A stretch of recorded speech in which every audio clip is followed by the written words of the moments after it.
जिज्ञासु मित्रों, बहुत बहुत अभिनंदन है आप सभी का दिव्य सृजन में। प्रत्येक दिवस की भांति आज फिर हम यह लाइव चर्चा का कार्यक्रम शुरू कर रहे हैं। तो लाइव चर्चा का हम यह कार्यक्रम शुरू कर रहे हैं और आज का जो विषय है श्रीमद् भगवद गीता से ही यह विषय है। और श्रीमद् भगवद गीता पुनर्जन्म किसे मिलेगा, अर्थात पुनर्जन्म को कौन प्राप्त होता है या पुनर्जन्म किसे मिलता है, इस विषय पर भगवान श्री कृष्ण ने कुछ बातें समझाई हैं। हम उन बातों को समझने का प्रयास करेंगे कि श्री कृष्ण भगवान क्या समझा रहे हैं इस विषय में कि पुनर्जन्म किसे प्राप्त होगा, पुनर्जन्म किसे मिलेगा। तो पुनर्जन्म किसे प्राप्त होगा, पुनर्जन्म किसे मिलेगा, यह कैसे समझ में आए, यह भगवान समझाना चाहते हैं।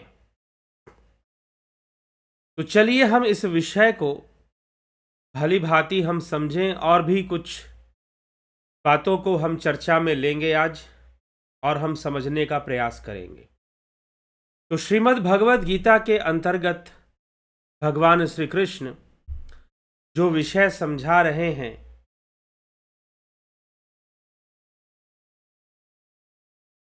वह क्या है, यही बात। और किसी एक श्लोक का अर्थ जब हम लेते हैं तो हमें अधूरी बात समझ में आती है। जब हम किसी एक श्लोक का अर्थ लेते हैं, कई बार मैं देखता हूं और ये बड़ा दुख होता है, भयंकर दुखमय है। और दुखमय इस बात का नहीं है कि मुझे दुख हो रहा है, दुख यह है कि उस व्यक्ति ने कुछ ऐसा समझ लिया है जो उसे नहीं समझना चाहिए था। एक बात ध्यान रखिएगा, जब समझ बिगड़ जाती है और उस समझ के पीछे कोई अनुसंधान नहीं होता, मात्र मान्यताएं होती हैं, तो वह निश्चय ही हमारा नुकसान करने वाली है।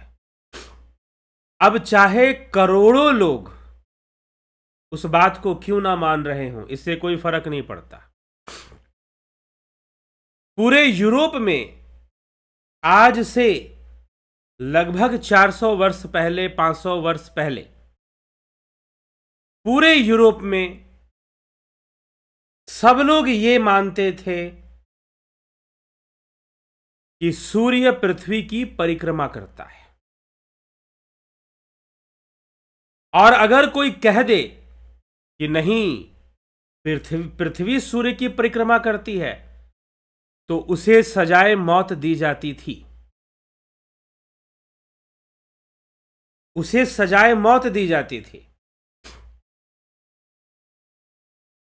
क्या दी जाती थी? सजाए मौत।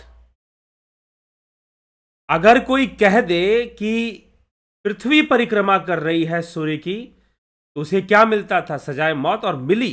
ये बात कोई कहने की बात नहीं है। गैलीलियो के साथ क्या हुआ, कॉपरनिकस के साथ क्या हुआ जब हीलियोसेंट्रिक यूनिवर्स के बारे में उन्होंने बताया।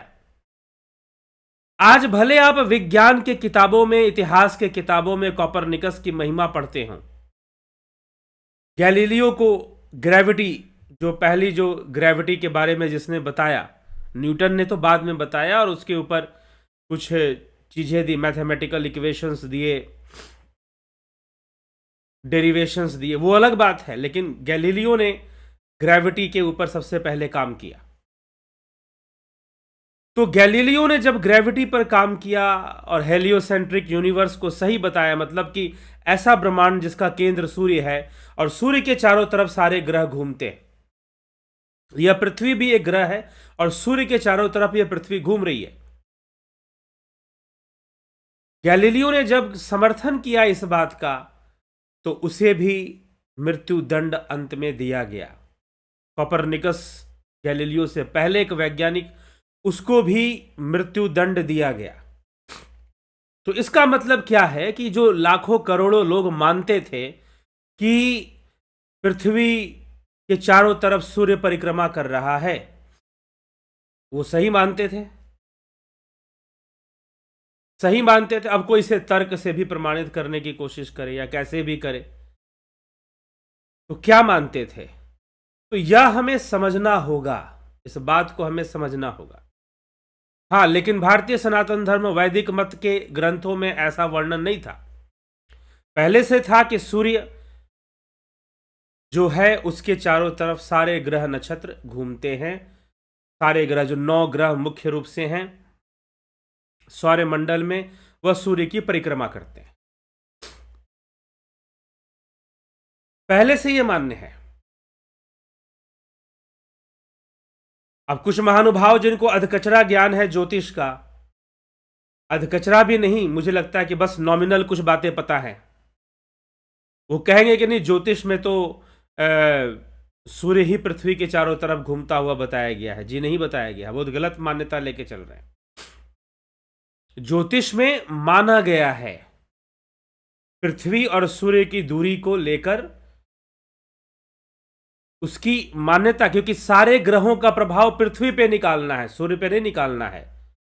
तो पृथ्वी को केंद्र में रखा गया है, ना कि इस बात को कहा गया है कि पृथ्वी केंद्र में है।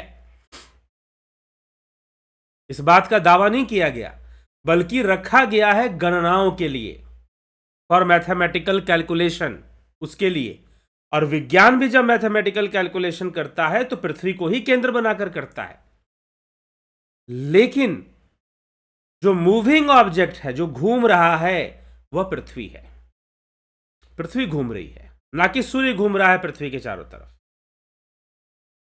यह मान्यता पूरे यूरोप में थी, यह मान्यता पूरे यूरोप में थी। तो क्या बहुत सारे लोग ऐसा मान रहे थे? तो क्या बहुत अच्छी बात थी? ठीक। तो यही बात हमको समझना है कि भगवान श्री कृष्ण समझाना क्या चाहते हैं और हम समझ के क्या बैठ जाते हैं।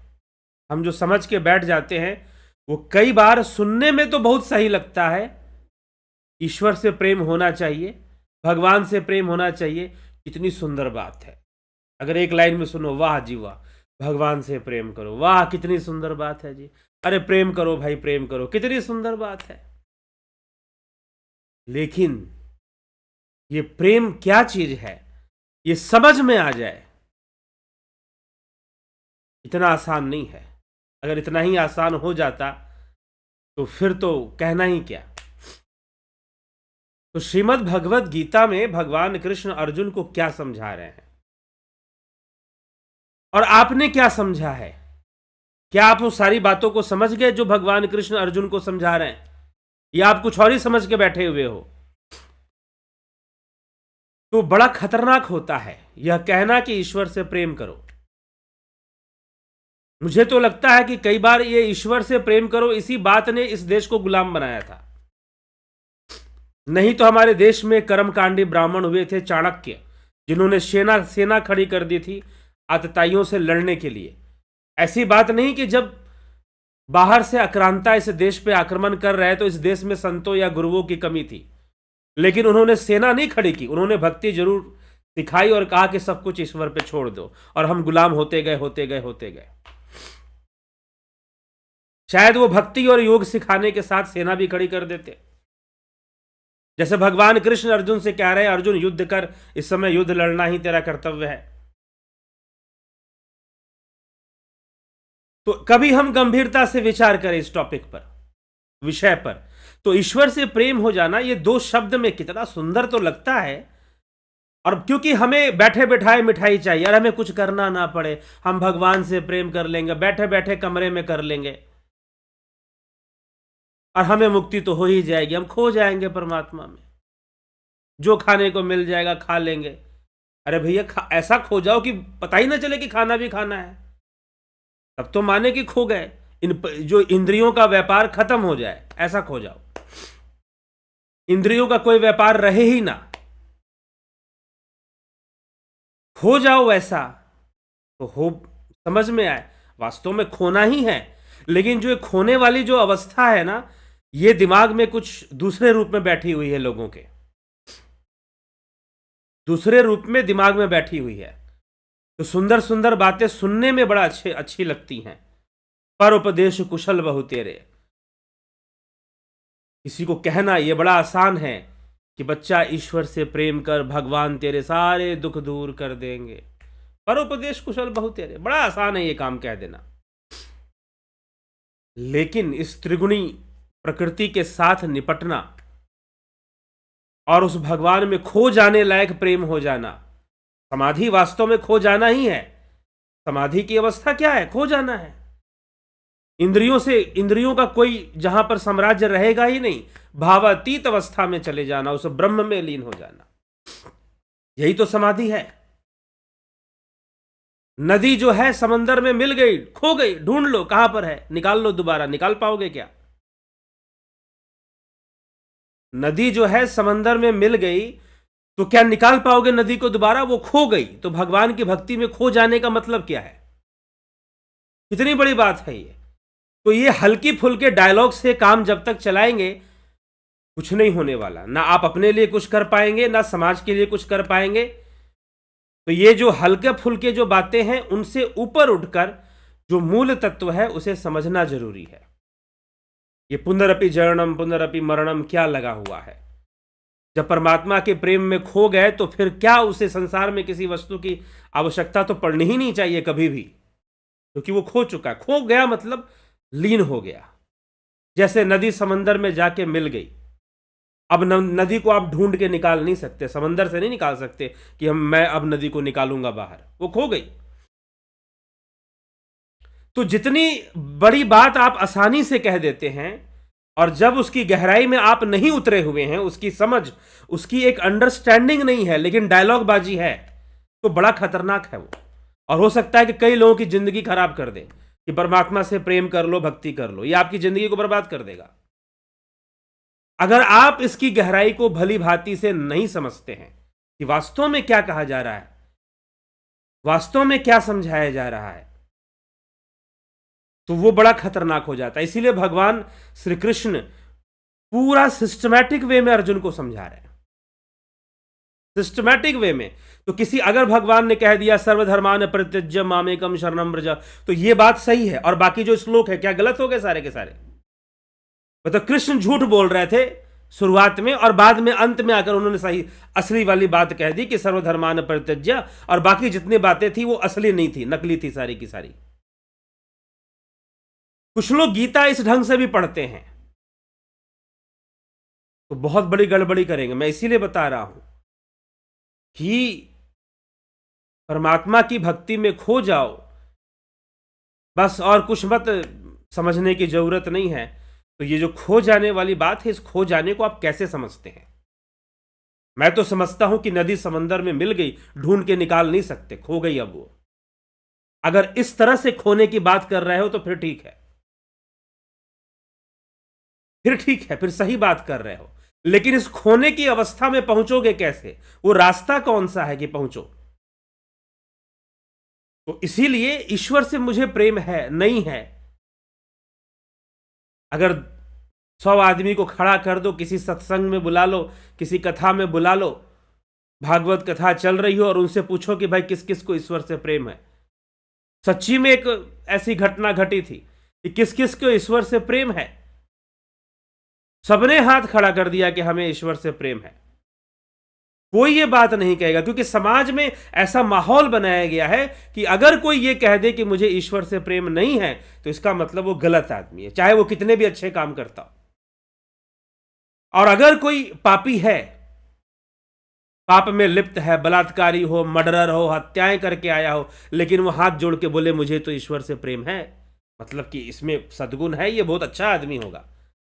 यही अब्राहमिक थॉट है, यही चलता है ईसाइयत में। आपने कितने भी गुनाह किए हो, कितने भी पाप किए हो, बैप्टाइज हो जाइए, कन्फेशन कर दीजिए, जाके फादर के कान में फुसफुसा दीजिए, फादर बोलेगा confession accepted, now you are pure, अब तुम शुद्ध हो। मीमांसा शास्त्र, वैदिक मीमांसा शास्त्र कभी नहीं मानेगी इस बात को, कहेगी कि कोई ईश्वर नहीं बैठा जो तुम्हें पापों से मुक्त कर सके। तुम्हें अपने कर्मों का फल भोगना ही है, समय आने पर तुम बच के नहीं जा सकते हो। प्रायश्चित कर लो, प्रायश्चित एक कर्म है, प्रायश्चित एक कर्म है, तुम अपने पापों का प्रायश्चित कर लो तो वो थोड़े हल्के हो जाएंगे, जो कर्मों की तलवार रूपी धार है वो थोड़ी कुंठित हो जाएगी, धार उसकी टूटेगी, लेकिन फल तो आएगा। अब पूरी मीमांसा विचारधारा इसी के इर्द गिर्द घूमती है कि कर्मों का फल आएगा और कर्मों की सत्ता है। इस जीवन में कर्मों की ही सत्ता कार्य कर रही है। तो अब वो क्या देवताओं से हमें पापों से मुक्ति मिल जाएगी? तो ये जो है ना कि हमें पापों से मुक्ति मिल जाएगी, भगवान के शरण में हम जाएंगे और भगवान हमें चुटकी में पापों से मुक्ति दे देंगे, तो भगवान से बड़ा अन्यायी तो कोई दूसरा हुआ ही नहीं। फिर उनसे बड़ा अन्यायकर्ता कौन हुआ? वो कितने पक्षपाती हैं, कितने स्वार्थी हैं कि भाई उनके शरण में जाओ और सारे पापों से मुक्ति प्राप्त कर लो। अगर वाकई में यही हमारे वेद और श्रीमद् भगवद गीता यही शिक्षा दे रही है, कृष्ण यही समझा रहे हैं, तो मुझे लगता है कि 90% गीता झूठी हो जाएगी। फिर पंचम अध्याय में जहां कृष्ण कहते हैं कि ना तो कर्म में, ना कर्तापन में और ना कर्म फल में, इन तीनों का संयोग मेरे द्वारा होता ही नहीं है। यह सब प्रकृति का कार्य है, प्रकृति करती है, प्रकृति कर्म करवाती है, प्रकृति के गुणों के वशीभूत जीव कर्म करता है और प्रकृति ही फलों को पैदा कर कर उसे फल भी देती है। ना मैं किसी को इनाम देने आऊंगा, ना मैं किसी को दंड देने आऊंगा। जो मुझे जाए प्राप्त करेगा वो तो मोक्ष को प्राप्त कर लेगा, वो इस जन्म मरण के चक्र से ही मुक्त हो जाएगा। तो इसीलिए बहुत सारी बातें हमें विचार करने की आवश्यकता है, समझने की आवश्यकता है। तो जो प्रचार हो रखा है वो फिर से एक मानसिक गुलामी की ओर ले जा सकता है। और आप तो कभी मानोगे नहीं कि हमें ईश्वर से प्रेम नहीं है। मैं तो कहता हूं एक बार खुल के कहो कि कोई प्रेम नहीं है ईश्वर से। बुद्ध ने कहा, मीमांसा आचार्यों ने भी कहा, ऐसी बात नहीं है। सांख्य नहीं मान रही कि ईश्वर ने बनाई है इस दुनिया को, ईश्वर ने बनाया है संसार। क्या सांख्य वैदिक मत नहीं है? भगवान कृष्ण सांख्य से ही प्रारंभ कर रहे हैं सारी बातें।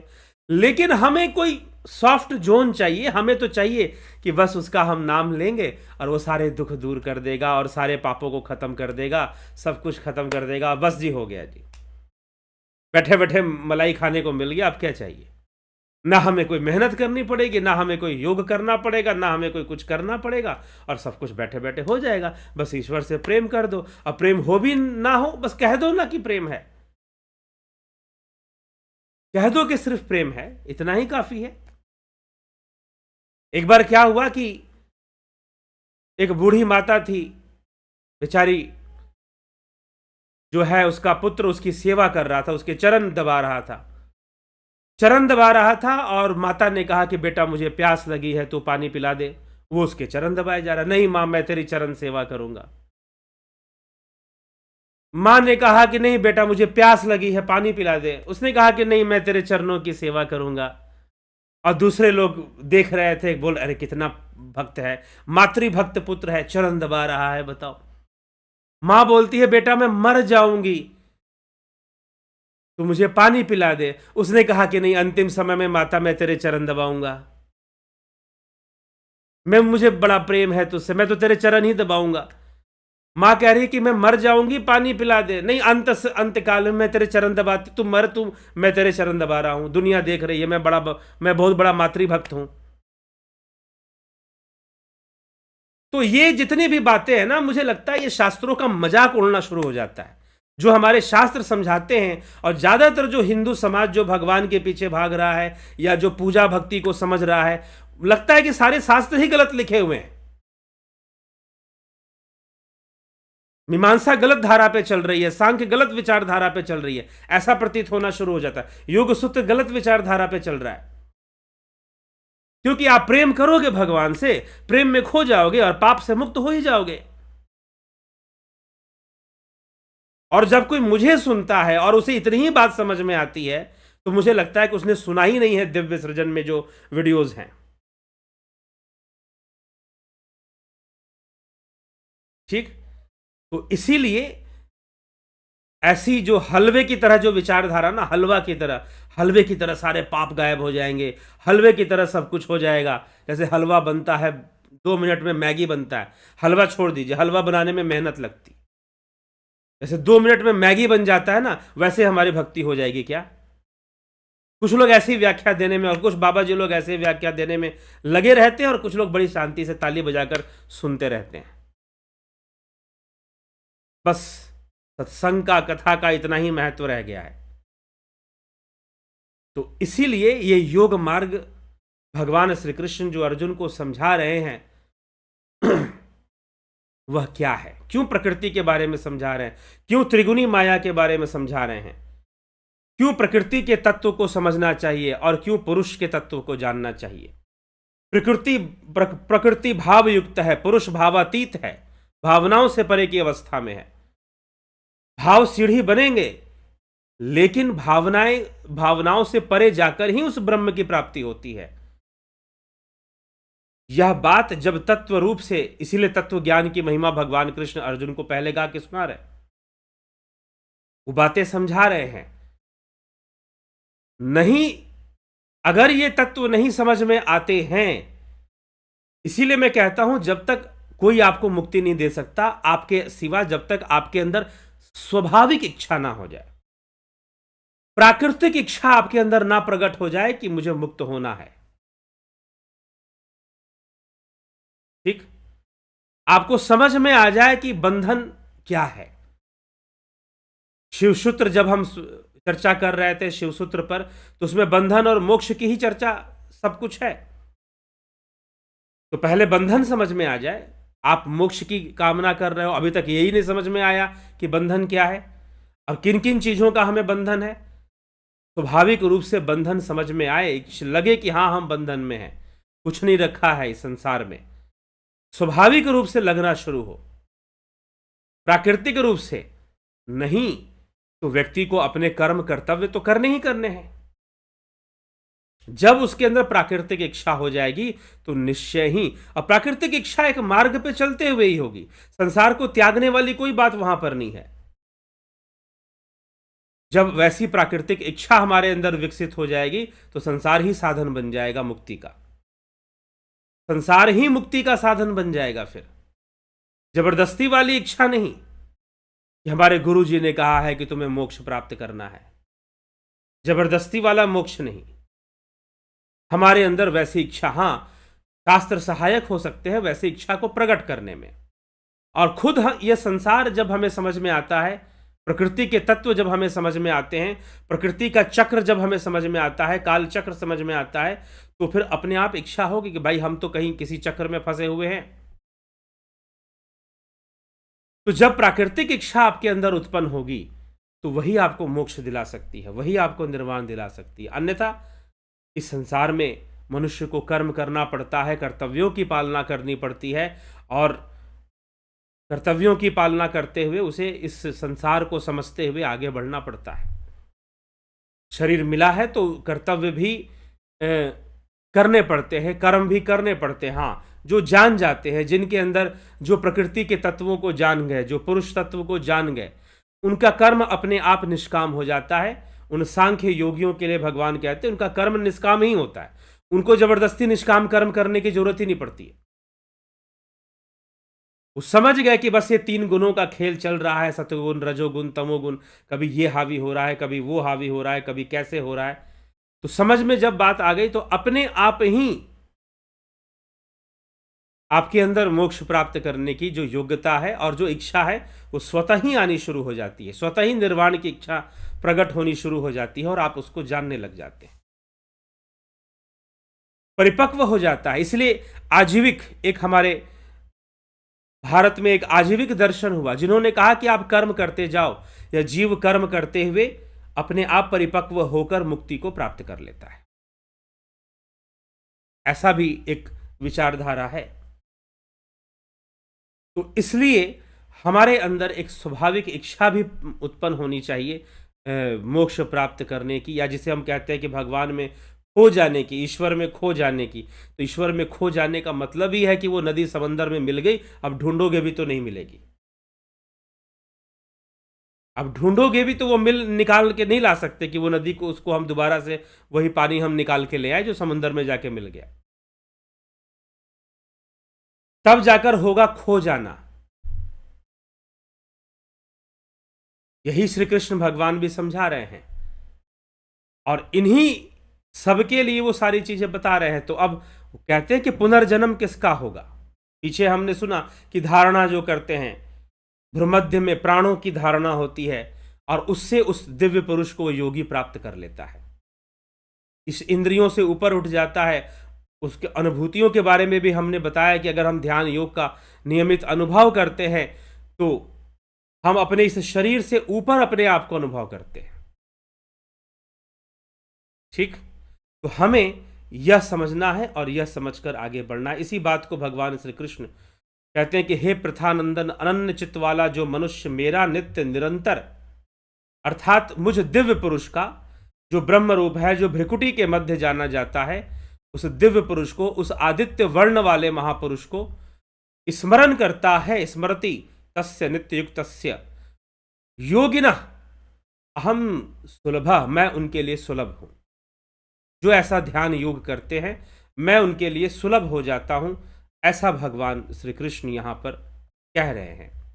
फिर आगे कहते हैं मामुपेत्य पुनर्जन्म, अपुनर्जन्म की बात आ गई। किसे पुनर्जन्म प्राप्त होगा?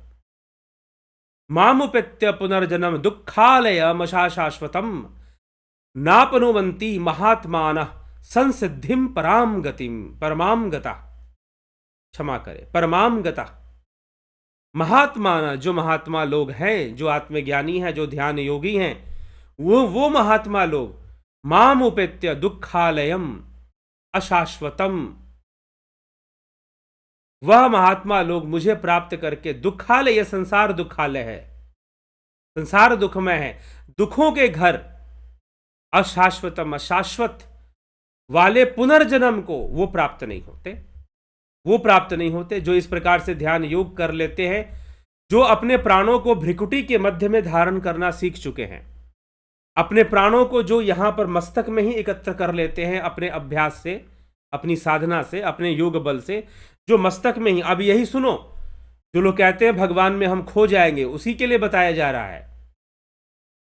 जिनके प्राण ऊर्ध्वगामी होकर भ्रिकुटी के मध्य में, भ्रूमध्य में एकत्र हो जाते हैं, और ये भगवान कृष्ण कह रहे हैं, ये मैं कह रहा हूं ऐसी कोई बात नहीं है, ये मैं कह रहा हूं ऐसी कोई बात नहीं है, ये भगवान कृष्ण कह रहे हैं कि जो अपने प्राणों को भ्रूमध्य भाग में, यहां पर मस्तक में अपने प्राणों को धारण कर लिया करते हैं और मस्तक में धारण किए हुए उस दिव्य पुरुष का दर्शन करते हैं, प्राप्त करते हैं, जो आदित्य वर्ण तमसः परस्तात्, ऐसे भी भगवान ने एक श्लोक में कह दिया। वो, क्योंकि वो अब वहां इंद्रियां काम नहीं करेंगी, इंद्रियों से परे चले जाते हैं वो लोग, और वो कभी भी पुनर्जन्म को प्राप्त फिर नहीं करते हैं। ऐसे योगी वो पुनर्जन्म को प्राप्त नहीं होते हैं। परमाम सिद्धि, संसिद्धिम परम सिद्धि गता, वह परम सिद्धि को भी प्राप्त हो गए, अर्थात उनको परम ज्ञान की प्राप्ति हो चुकी है, परम सिद्धि को प्राप्त हो चुके हैं, वो प्रेम को प्राप्त हो चुके हैं, वो खो चुके हैं ब्रह्म में, उस ईश्वर में, वही खो पाएंगे। तो खोना वास्तव में क्या है, इसकी समझ कैसी है? या सिर्फ बस बातें हो रही हैं कि ईश्वर से प्रेम कर लो, लेकिन प्रेम किसी को हो नहीं पा रहा। ईश्वर से प्रेम कर लो, बड़ी शांति मिल जाएगी, बस बातें ही हो रही हैं ईश्वर प्रेम की, लेकिन प्रेम तो मिल नहीं पा रहा। बस गाए जा रहे हैं कि प्रेम कर लो, प्रेम कर लो। मन तो इंद्रियों में ही लगा है, इंद्रियों के व्यापार में ही लगा हुआ है। ठीक, चलिए, जिसको प्रेम हो गया उसके लिए तो इंद्रियां आपस में बरतती हुई भी उनका कुछ नुकसान नहीं कर सकती हैं। आ ब्रह्म भुवना लोका पुनरावर्तिनो अर्जुन मामुपेत्य तू कौन्तेय पुनर्जन्म ना विद्यते। हे अर्जुन, ब्रह्मलोक तक सभी लोग पुनरावृत्ति वाले हैं। कि ब्रह्म, इसका मतलब ब्रह्मलोक भी पुनरावृत्ति वाला है। जी हां, ब्रह्मलोक के बारे में पहले ही बताया जा चुका है। अधिदैव, जिसको भगवान ने कहा अधिदैव, अधिभूत, अधिदैव, अधियज्ञ, की चर्चा पहले ही हो चुकी है। तो अधिदैव जो ब्रह्मा का हिरण्यगर्भ लोक है, जो सूक्ष्म लोक है, जहां सूक्ष्म शरीर के रूप में जीव का अस्तित्व है, वहां पर जीव का अस्तित्व किस रूप में है? तो सूक्ष्म शरीर के रूप में वहां पर जीव का अस्तित्व है। ठीक, किस रूप में जीव का अस्तित्व है? तो सूक्ष्म शरीर के रूप में वहां पर अस्तित्व है। तो सूक्ष्म शरीर, उस हिरण्य गर्भ में सूक्ष्म शरीर के रूप में जीव का अस्तित्व रहता है। वहां से भी पुनरावृत्ति संभव है, ब्रह्मा के लोक से भी पुनरावृत्ति।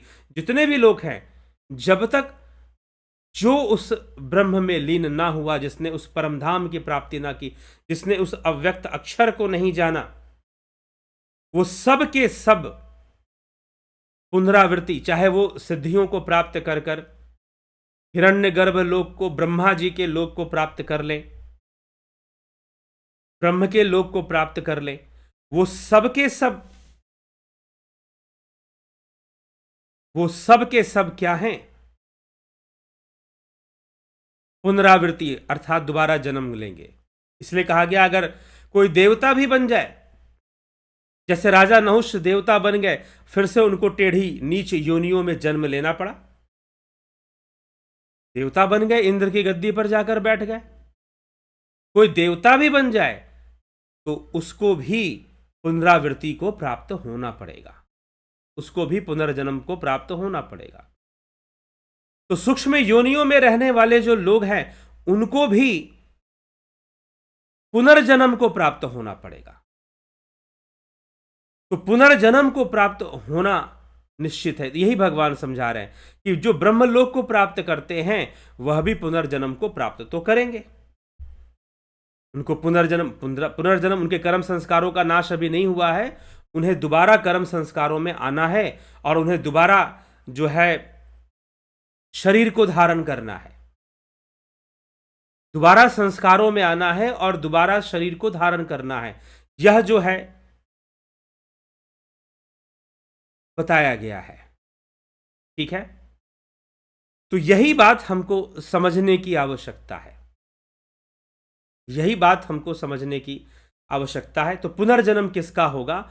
जिन्होंने उस परमात्मा को नहीं जाना है और उसमें लीन नहीं हुए हैं, और जिनके प्राण ऊर्ध्वगामी होकर मस्तक में नहीं समा रहे हैं, पूर्णता नहीं समा रहे हैं, उनके लिए वह उस निर्वाण पद को नहीं प्राप्त कर पाते, उस मोक्ष पद को नहीं प्राप्त कर पाते, वह उस ब्रह्म में, उस ईश्वर में लीन नहीं हो पाते, जिसको कहा गया है कि खो जाओ।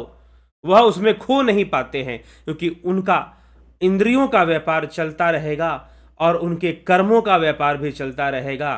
कर्मों का बही खाता, जो अकाउंट है, अभी क्लोज नहीं हुआ है। ठीक है, वो अभी अकाउंट क्लोज नहीं हुआ है कर्मों का, और वह जो है अभी उस में लीन नहीं हो पाए हैं। अभी इंद्रियों का व्यापार चल रहा है, अभी भावनाओं का व्यापार चल रहा है, इच्छाओं का व्यापार चल रहा है। तो जब तक वो चलता रहेगा, वो खो जाने वाली स्थिति कभी बनने वाली नहीं है। और योग मार्ग से भगवान समझा रहे हैं कि जब तुम योग करोगे तो तुम्हारा जो प्राण है वो मस्तिष्क में आकर समा जाएगा, ऊर्ध्वगामी दिशा हो जाएगी प्राणों की, और प्राणों का जो संबंध शरीर के नीचे के हिस्से से है, इंद्रियों से है, शरीर से है, संबंध विच्छेद हो जाएगा प्राण का, क्योंकि यह शरीर प्राण से चलता है। इसलिए अन्नमय कोश को चलाने वाला प्राणमय कोश है, प्राणमय कोश को चलाने वाला मनोमय कोश है, मनोमय कोश को चलाने वाला विज्ञानमय कोश है, और विज्ञानमय कोश को चलाने वाला वह आत्मा आनंदमय कोश है। वह आत्मा जो स्व आनंदमय कोश है, अब उसको चलाने वाला वो स्वयंभू है। वह आत्मा स्वयंभू है तो स्वयं में है, उसको कौन चलाएगा? ठीक, तो इसलिए जब तक हम इन सभी लेवल से ऊपर उठकर योग मार्ग, भगवान यहां पर भ्रूमध्य में, मस्तक में प्राणों को धारण करने की बात यहां कह रहे हैं, भगवान यहां पर प्राणों को धारण करने की बात, तो यह क्या कह रहे हैं? यह खो जाने की ही बात कह रहे हैं। लेकिन हमने पता नहीं खो जाने का अर्थ क्या समझ के रखा हुआ है। भगवान के प्रेम में खो जाओ, सारे पाप नष्ट हो जाएंगे। हमने क्या समझ के रखा है खो जाने का अर्थ? हमने खो जाने का अर्थ क्या समझ के रखा हुआ है? इसीलिए स्वामी विवेकानंद जी बड़ी सुंदर बात कहते थे, it is better to be an atheist than to being a hypocrite. नास्तिक होने से, ढोंगी होने से बेहतर है तुम एक नास्तिक बनो। तुम खुल के बोलो कि तुम ईश्वर को नहीं मानते हो और ना प्रेम करते हो, क्योंकि तुम नहीं जानते हो। तो यही बात हमें स्पष्टवादिता हमारे भीतर आ जाए, धर्म के मामले में स्पष्टवादिता आ जाए, सनातन धर्म का सुधार हो जाएगा, रिफॉर्म हो जाएगा। और रिफॉर्मर आए, स्वामी विवेकानंद जी आए, महर्षि दयानंद सरस्वती आए, उन्होंने किस तरह की बातें की, जानने की बातें की। ठीक है, उनके नाम पर बाद में बहुत सारी बातें प्रचलित हुई, बहुत सारी बातें हुई, जिसमें हो सकता है कोई बात हमको सही ना लगे, लेकिन मुख्य रूप से जब भी आप महर्षि दयानंद सरस्वती को आप समझने की कोशिश करेंगे तो वो ज्ञान की ओर ले जाना चाहते हैं। वो आंख बंद कर कर किसी चीज को मान लेने की प्रेरणा नहीं दे रहे हैं, और कहा सुनी में भी मान लेने की प्रेरणा नहीं दे रहे। अगर मान लेने से ही सब कुछ है तो मान लो कि हमने 7 दिन का खाना खा लिया, पेट भर जाना चाहिए और 7 दिन तक भूख नहीं लगना चाहिए, क्योंकि हमने मान लिया। इसलिए ईश्वर है तो उसे जानो। If there is a God you should must know it. आप ईश्वर को जानिए, ना कि सिर्फ कहा सुनी में मानिए। और जानने की प्रक्रिया हमारे शास्त्र बता रहे हैं। इसलिए जो भी इस तरह के योगी थे, भक्त थे, उन्होंने शास्त्रों की ओर हमें मोड़ने की कोशिश की, वेदों की ओर हमें मोड़ने की कोशिश की। अगर हम उस परम चैतन्य ईश्वर को जानना चाहते हैं तो वही योग मार्ग में महर्षि पतंजलि समझा रहे हैं, और वही श्रीमद् भगवद गीता में भगवान कृष्ण समझा रहे हैं। और इसीलिए श्रीमद् भगवद गीता को भी योग शास्त्र कहा जाता है। तो जिस योगी ने अपने प्राणों को मस्तक में एकत्र करने का या मस्तक में समा लेने का सामर्थ्य, योग बल प्राप्त कर लिया है, समझो कि वो खो चुका है, वो खो जाएगा। उसके लिए खोना मुश्किल नहीं है। उसकी जो जीव रूपी नदी है वो समंदर में जाके मिल रही है, बस। उसकी जो जीव रूपी नदी है वो समंदर में जाके मिल रही है, और फिर ढूंढ के वहां से कोई ढूंढ के नहीं निकाल सकता। वह निर्बीज हो जाएगा, कोई बीज ही नहीं रहेगा, कोई संकल्प ही नहीं रहेगा, ना कोई संकल्प ना कोई विकल्प। ठीक है, तो हमें यह बात समझने की आवश्यकता है। हम इसको समझें और वास्तव में योग मार्ग क्या है, भगवान के प्रेम में खो जाने का अर्थ क्या है, कितनी बड़ी बात है ये। और हमने इसको हलवे की तरह, मैं हलवा भी नहीं बोलना चाहिए, हलवा तो प्रसाद में बंटता है, मैगी की तरह समझ के रखा हुआ है, 2 मिनट में बन जाता है। हमने मैगी की तरह समझ के रखा हुआ है, भगवान से प्रेम हो जाएगा, हम उसमें खो जाएंगे। ठीक है, तो इसलिए यही श्रीमद् भगवद गीता के एक एक श्लोक पे हम चर्चा क्यों करते हैं?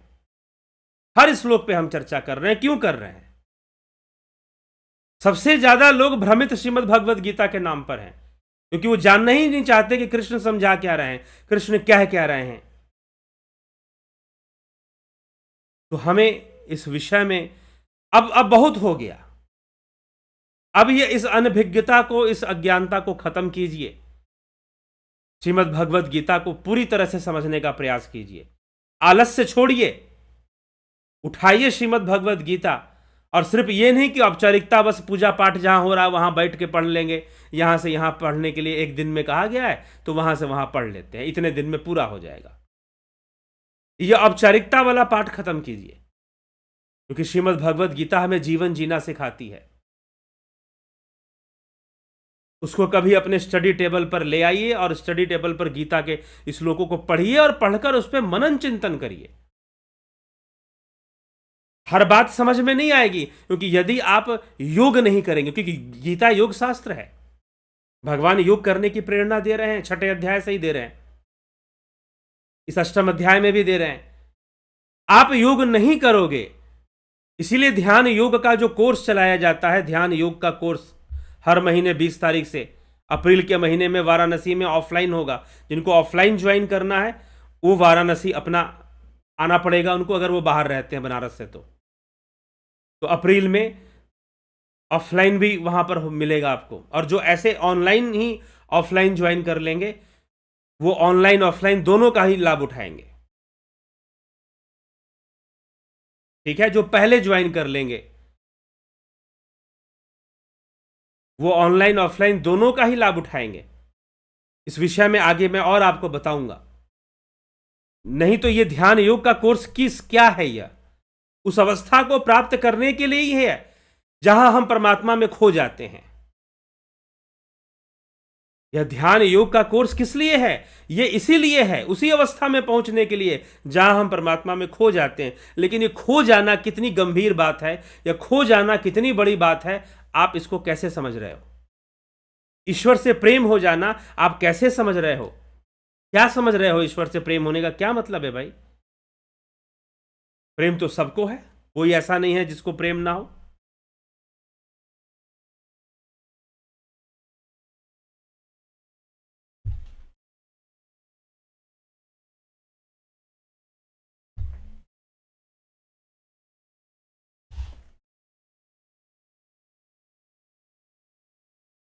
तो इसी विषय पर हम विचार करें। थोड़ा सा कुछ व्यवधान आया था, इसलिए मैंने कैमरा का शटर बंद कर दिया था। तो हम इस विषय को सोचे, और कब सोचेंगे? या बस मैगी बांटते रहेंगे? भगवान से प्रेम करो, भगवान से प्रेम करो, ये मैगी ही खिलाते रहेंगे सबको? क्या यही चलता रहेगा कथाओं में भी और हर जगह?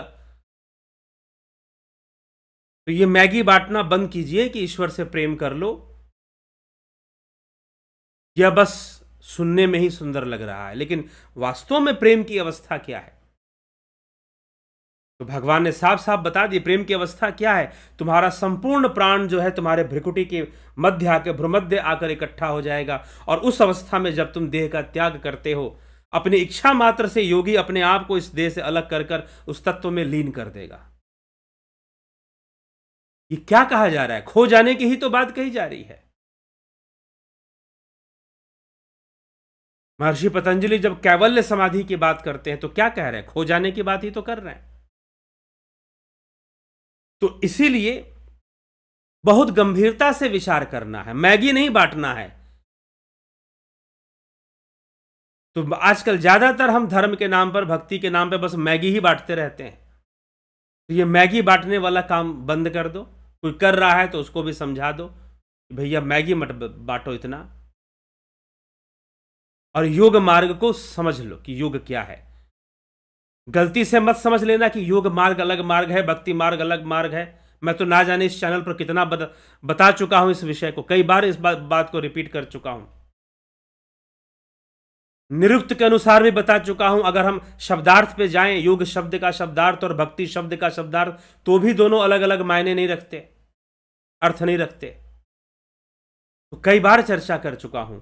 इसलिए फिर भी कंफ्यूजन हो श्रीमद् भगवद गीता के नाम पर तो बड़ा ही दुर्भाग्यपूर्ण है। तो यह बात हमको समझ लेने की आवश्यकता, ठीक है। और मैं जो बात बता रहा हूं वो श्रीमद् भगवद गीता से ही बता रहा हूं, कहीं और से नहीं बता रहा, कृष्ण के ही वचन हैं। तो इसीलिए इस पर विचार करें, और विचार कर कर योग मार्ग पर आगे बढ़ें, चलें, अपनाएं। ध्यान योग का कोर्स इस महीने ऑनलाइन शुरू होगा। लाइव चर्चा ऑनलाइन शुरू होगा 20 मार्च से। 20 मार्च से ऑनलाइन ध्यान योग का कोर्स शुरू होगा। ऑफलाइन अप्रैल के महीने में है। उसके बाद कब है? वाराणसी के बाद और भी कहीं ऑफलाइन हो सकता है क्या? जी हाँ, इसकी संभावना है। ऑफलाइन आगे वाराणसी के बाद दिल्ली में या मुंबई में होने की संभावना है दोबारा। तो ऑफलाइन होने की संभावना है। अगर आप इसको ज्वाइन करना चाहते हैं वाराणसी वाला ऑफलाइन, तो उसकी ज्वाइनिंग हम ले लेंगे, जो वाराणसी में ऑफलाइन कोर्स ज्वाइन करना चाहते हैं। ठीक, इसका आप ध्यान रखिएगा। साथ में वाराणसी में शिव कथा कार्यक्रम, शिव कथा ज्ञान यज्ञ का भी आयोजन है। उसके बारे में और विस्तृत जानकारी आपको दी जाएगी। क्या आप वहां उस प्रोग्राम में आना चाहते हैं? 9 अप्रैल से 15 अप्रैल आ सकते हैं, जरूर आ सकते हैं। तो उसका लाभ उठा सकते हैं। अगर आप बाहर से कहीं से हैं तो भी आप वहां पर आ सकते हैं। उसके बारे में आप संपर्क करेंगे तो हम आपको बता देंगे कि भाई कैसे वहां पर आना है, और अगर रुकना है तो कैसे रुकना है, बता दिया जाएगा आपको। ठीक है, तो चलिए आगे बढ़ेंगे हम। प्राकृतिक चिकित्सा का कोर्स, स्वास्थ्य के मामले में आप स्वावलंबी बने, स्वास्थ्य के मामले में आप स्वावलंबी आत्मनिर्भर बने, विचार कर रहे हैं। प्राकृतिक चिकित्सा का भी कोर्स है। इस चैनल के माध्यम से एक्यूप्रेशर का भी कोर्स लाया जाएगा। इस चैनल के माध्यम से एक्यूप्रेशर का भी कोर्स लाने का विचार चल रहा है। भविष्य में आपको सूचना मिलेगी इस विषय पर। ठीक है, तो चलिए आगे बढ़ेंगे और आपकी टिप्पणियों को भी समझेंगे। तो भगवान ने कहा कि पुनर्जन्म किसका होता है? जिस तत्व को नहीं प्राप्त कर लेता और उस परम धाम को नहीं प्राप्त करता, और ब्रह्म लोक तक जितने भी लोग हैं उन सब में पुनरावृत्ति संभव है। उन सब में पुनरावृत्ति होगी, जीव की पुनरावृत्ति होगी। एक ब्रह्मा का अव्यक्त लोक है, एक परम अव्यक्त लोक है। आगे लोकों की चर्चा हम करेंगे कि कौन से लोकों का क्या रहस्य है, उसके बारे में बताया जाएगा। ठीक, आप जुड़े रहें, चैनल से बने रहें। तो चलिए अभी हम इस कार्यक्रम को आगे विराम की ओर ले जाएंगे और आपके कमेंट्स को पढ़ेंगे। नवज्योतिनाथ जी, बहुत अभिनंदन है आपका। अमन कक्कर जी, हीरालाल यादव, बिमला शाह जी, शंकर प्रसाद जी, गोविंद प्रसाद नीमा, दीपक शर्मा, अजीत अपराजित, विनोद के सूद, बबीता धीमान, सविता नायक जी, रतन सिंह जी, पलकधारी राजभर जी, कन्हाई कुमार, राजू पाल, विष्णु चंद्र मौर्य, घनश्याम सरोदे, पाथो जी ठाकुर, सबका बहुत अभिनंदन है। किशोर वैद्य जी, नूतन भट्ट जी, विक्रम सिंह जी, बिस्लाल बहादुर सिंह जी, रूपलाल विश्वकर्मा, किशोर वैद्य। ठीक, अक्षरम ब्रह्म ब्रह्म श्लोक 3 का अर्थ। कौन सा श्लोक 3? इस अध्याय का श्लोक 3 की चर्चा कर रहे हैं। अक्षरम परम ब्रह्म, ब्रह्म परम अक्षर है। परम ब्रह्म जो है वो अक्षर है। अक्षर मतलब जिसकी क्षति नहीं होती है, जो नष्ट नहीं होता। ठीक है, शब्द जाल में नहीं फंसना है। अक्षर मतलब जिसकी क्षति नहीं होगी, जो नष्ट नहीं होगा, जो यथावत रहेगा। ठीक, तो भगवान श्री कृष्ण, इसी को ब्रह्म, इसलिए ब्रह्म को अक्षर कहा गया है। और यहीं पर कहा गया नहीं है, उपनिषदों में भी कहा गया है ब्रह्म को अक्षर। उपनिषदों में भी ब्रह्म को अक्षर कहा गया है। उपनिषदों में भी ऐसा, और ऐसे मंत्र आते हैं जहां पर ब्रह्म को अक्षर कहा गया है। तो अक्षरम उस अध्याय में भी जब इसकी चर्चा की गई थी, उस समय भी इसको बताया गया था कि अक्षर ब्रह्म क्या है। अक्षर जिसकी क्षति नहीं होती। अब इस संदर्भ को कई तरह से लिया जाता है, आगे इसकी और चर्चा होने वाली है। श्रीमद् भगवद गीता में ही अक्षर ब्रह्म की और चर्चा आपको मिलने वाली है। ठीक, तो अक्षरम ब्रह्म का यही अर्थ है कि अक्षरम ब्रह्म परमम, परमम अक्षरम ब्रह्म स्वभाव। ठीक, तो जो परम अक्षर है वो ब्रह्म है, क्योंकि अर्जुन ने प्रश्न किया है कि ब्रह्म क्या है। अर्जुन ने प्रश्न किया है कि ब्रह्म क्या है, तो उसी का उत्तर देते हुए भगवान कहते हैं अक्षरम ब्रह्म परम स्वभाव, क्षमा करें, परमम स्वभावो अध्यात्म उच्यते। ये अलग है। अक्षरम ब्रह्म परमम, यह ब्रह्म के बारे में बताया जा रहा है।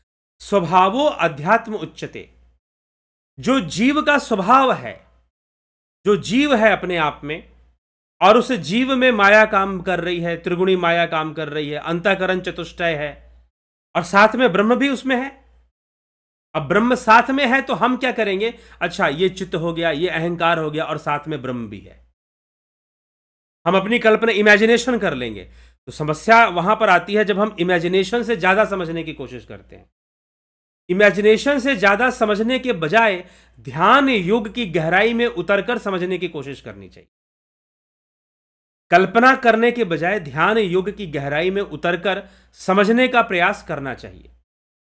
तो उसी भगवान अध्यात्म कह रहे हैं, अक्षरम ब्रह्म परमम, ये एक बात हो गई। स्वभावो अध्यात्म उच्चते, स्वभाव जो है जीव का वो अध्यात्म है। भूत भावो, भूत भाव उद्भव करो, भूत भावो उद्भव कर, कि जो भूत भाव है, जो प्राणियों की सत्ता को प्रकट करने वाला जो है, उसे कर्म कहा जाता है।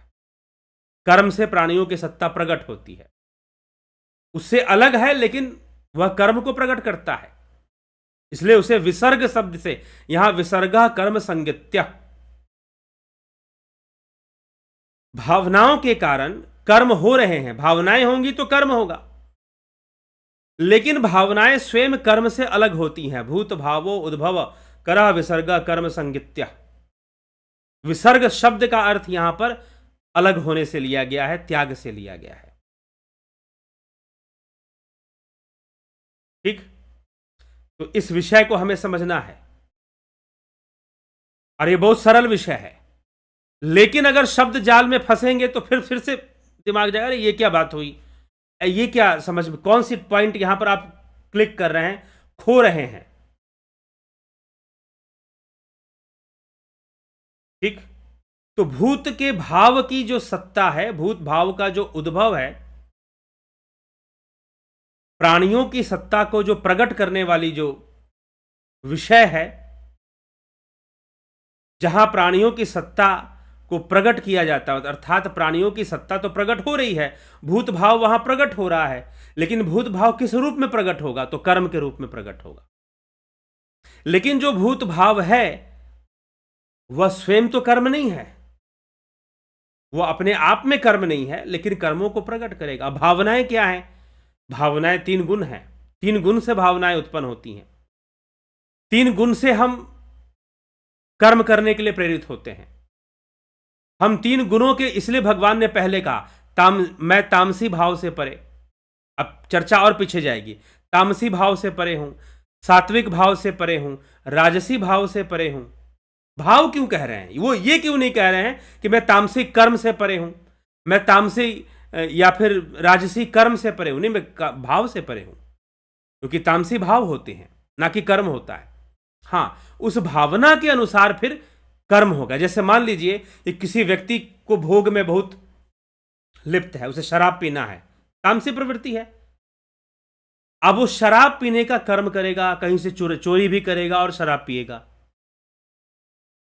तो ये जो शराब पीने का जो भाव है, ये तामसी भाव हुआ, और उस भाव के वशीभूत वो कर्म कर रहा है, उस भाव के वशीभूत वो कर्म कर रहा है। तो भावनाओं के वशीभूत तो हो रहा है, लेकिन फिर भी भावनाएं और कर्म अलग अलग हैं। इसी बात को यहां पर कर्म को समझाने के लिए भगवान यहां पर कर्म समझा रहे हैं, ब्रह्म समझा रहे हैं, अध्यात्म समझा रहे हैं और कर्म समझा रहे हैं। ये तीन विषयों को इस एक श्लोक में भगवान कृष्ण ने समझाया, अष्टम अध्याय के तीसरे श्लोक में। ठीक, तो यह विषय है, आगे बढ़े हम। योगेंद्र पंडित जी, जय श्री राम। दीपक शर्मा जी, गुरु जी, क्या कोई आज तक ऐसा साधु संत हुआ जो निर्बीज समाधि को प्राप्त हुआ हो, और ऐसा साधु का कैसे पता चल सके जो निर्बीज समाधि को प्राप्त हो क्या पहचान होती है, क्या? जब आदमी गिरता है, जब आदमी डूबता है तो चिल्लाता है, बचाओ बचाओ मैं डूब रहा हूं, पता चल जाता है कि उसे वो डूब रहा है। क्या उसे पता चल गया कि वो डूब रहा है? पता चला तभी तो बता रहा है कि मैं डूब रहा हूं, उसे पता चल गया कि मैं डूब रहा हूं, तो चिल्लाएगा कि मैं डूब रहा हूं, डूब रहा हूं, मुझे बचाओ। और ना कोई बचाने आया तो वो डूब ही तो जाएगा। ठीक है।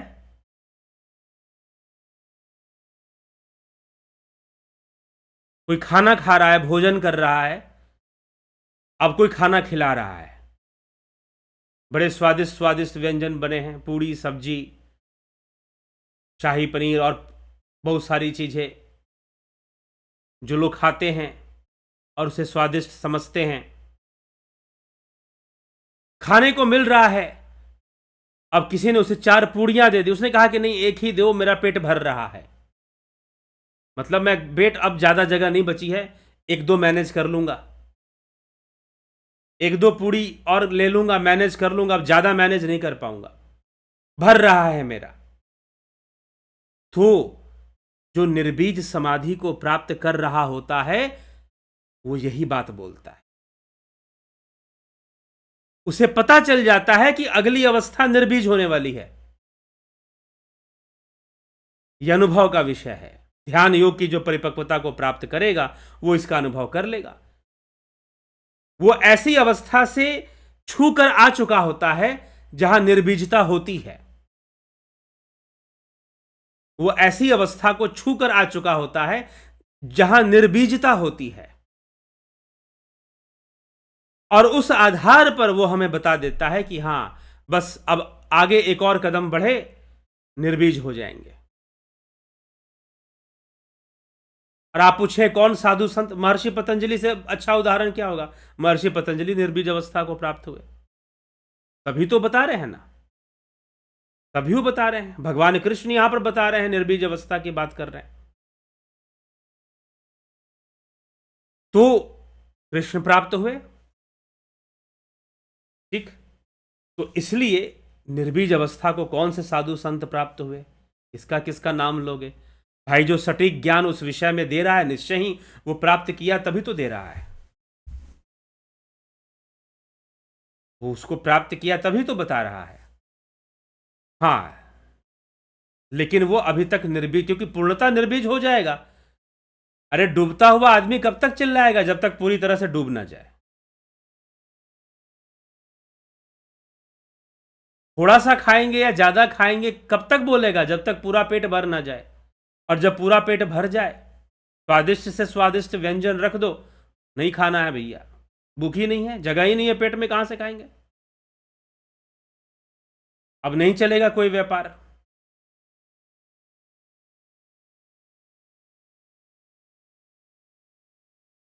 जो निर्बीज समाधि को प्राप्त हो गए हैं वो साधु आपको मिलेंगे नहीं, ठीक है? वो साधु आपको नहीं मिलेंगे जो निर्बीज समाधि को प्राप्त हो गए। और अगर मिल रहे हैं तो अभी निर्बीज के बारे में वो जान चुके हैं, वो जान चुके हैं कि निर्बीज अवस्था है, लेकिन अभी वो उसमें लीन अपने आप को उन्होंने नहीं किया। रामकृष्ण परमहंस, ठाकुर रामकृष्ण परमहंस जो ऐसी बातें बताते थे, जो अपने शिष्यों से कहते थे कि अब की बार लगी समाधि तो फिर नहीं लौटूंगा, निर्बीज हो जाऊंगा, ये रामकृष्ण परमहंस इस तरह की भावना अपने शिष्यों को दिया करते थे, बताते थे, ठीक।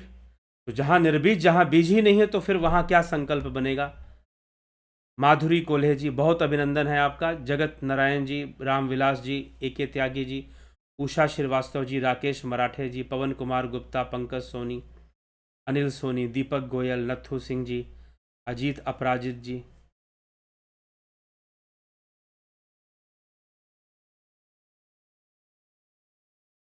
गुरु जी समाधि में का फीलिंग, अंध, अहंकार, विचार आदि हो जाते हैं? जी हाँ, वो शून्य अवस्था को प्राप्त होना शुरू हो जाते हैं। जयंती भाई पटेल जी, श्वेता राय सिन्हा जी, बहुत अभिनंदन है आपका। Ramesh Yadav ji, Kamlesh Khairnar ji, Surekha Aswar, Awadhesh Kumar, Afanta production, Amit Sharma. Time and space पे एक वीडियो बनाकर कुछ समझाने का प्रयास करें, पहले किए हुए हैं, दोबारा कभी कर देंगे, कोई बात नहीं, जरूर करेंगे। चंद्रेश्वर पांडे जी, सौम्या शर्मा जी, पलक धारी राजभर जी, इन्होंने मेंबरशिप लिया है, तो जी कोटि कोटि नमन। सन्मुख होई जीव मोहि जबहि जन्म कोटि अगना सही तबहि, भगवान यहाँ ये बता रहे हैं, इस पर ज्ञान दे। रामचरितमानस सुनिए, उसमें आपको चर्चा मिलेगी इस विषय पर। दिनेश भाई डाभी, शालिनी चौहान, श्वेता कुमारी जी, उदय शंकर जी, जलाराम रायका, अर्जन भाई चौहान, गंभीर Shah, are Bharti, Kishore Vaidya, Smita Sawant ji, Chandan Rao ji. Sir, क्या हमारे बॉडी के अंदर बैक्टीरिया हैं? क्या कर्म फल के अनुसार हम भी बैक्टीरिया पैदा होते हैं, हो सकते हैं? राकेश चंद्र शर्मा, मैं आजकल मुंबई आया हूं, अगर यहाँ मैं मई तक रुकूं तो क्या यहाँ मई में आपके ऑफलाइन कोर्स संभव है? संभावना है इसकी?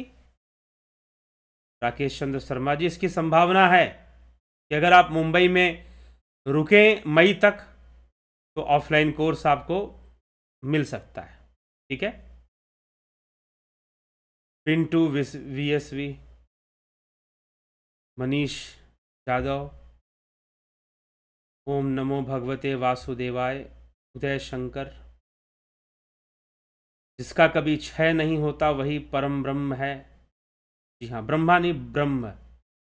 स्थिर भाव की अध्यात्म है, भूत वही अध्यात्म है।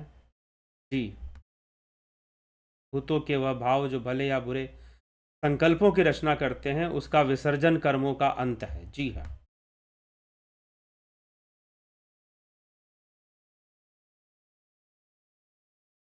अर्जुन पाटिल जी, संतोष वाडगांवकर जी, संतोष वाडगांवकर, पुष्पा शर्मा जी, सिमरन वाधवानी जी, बहुत अभिनंदन है सिमरन जी।